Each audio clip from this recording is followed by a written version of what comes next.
এ rule এই ঠাডা পড়া রৌদের মধ্যে তুই খাতা মুড়ো দিয়ে বইরেছি কি লিখিয়া?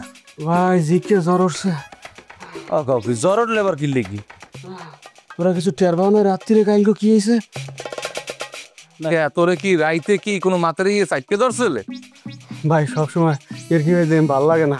কালকে রাত্রিরে বিশাল এক জিন সাদা দবদব্যা এই দেখিয়া মোরা দুজনে ভয় পাইছি, দৌড়তেছি, মোগলাকেও দৌড়তেছে। মোরে তো এই রাত্রিতে জ্বর, হাল মাছ যাই তো জ্বরে উঠতেই পারে না। এটা কিসের ইঙ্গিত বুঝতে পারছো ভাই? না, কিসের ইঙ্গিত বুঝতে তো পারলাম না। কিসের ইঙ্গিত? কি বলছো না কিসের ইঙ্গিত? না, গ্রামে যে রইতে বেড়াইছে, এই যে হাবু মারজানের বিয়ার পরে গ্রামে আসর লাগছে। এই আসরে নাকি কাকিয়াম্মারেও খাইছে।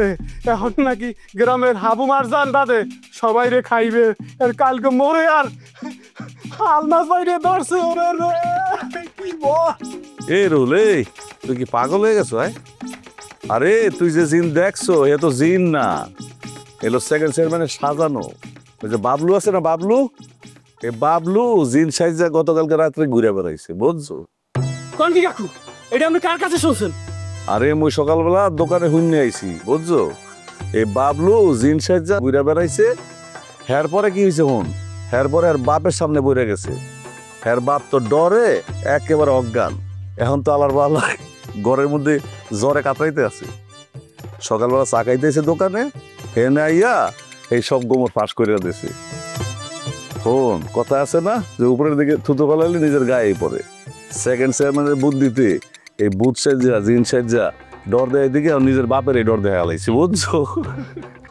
কোন কি কাকু, কালকে থেকে তো মুই জ্বরে কাঁপতে আছি। এত বড় ঘটনা ঘটাইছে শালায়, ওরে কি ছাড়িয়ে দেওয়া উচিত সাগর? কোনোভাবেই ছাড়িয়ে দেওয়া উচিত না। শালার পর শালারে ধরিয়ে কঠিন একটা ছেঁচে দিতে হইবে। এখন আমরা যাই যে ইয়া আলমাস বাদ দিয়ে যাই, হ্যারে লই আর বিছি ফিরে বলো এবারে রুলে আইলো আর ফিরে ময় কাকু থায় আজকে চেষ্টা হবে জোলা ছেড়ে ফাঁসতে হইবে। এ মিলন, এরা যে মারামারি করতে যাইতে আছে আবার না কোনো বিপদে পড়ে যায়। আরে কি কন কাকু, কিসের বিপদ? অপায় তোরা যাইতে আছে, ওস্তাদের মায়ের তো শেষ চাইতে। আমি গেলে তো মালায় মরেই যাইবে, আর আমিও যামু, সময় মতোই যামু, পাড়াইয়ে ধরিয়ে মারমু। কে বোঝেন না, মোরও তো খের আছে। মোর বললো আগে কম জারগ্রামি করছো।